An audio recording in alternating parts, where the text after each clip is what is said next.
உமக்கு பிரியமானதை செய்ய எனக்கு கற்றுத்தாரும் தெய்வமே. நீரே என் தேவன்,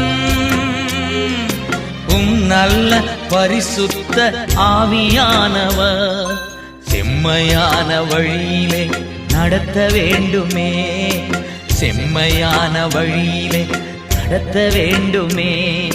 மேக ஸ்தம்பமே, அக்கினி ஸ்தம்பமே, தேற்றும் தெய்வமே, துணையாளரே.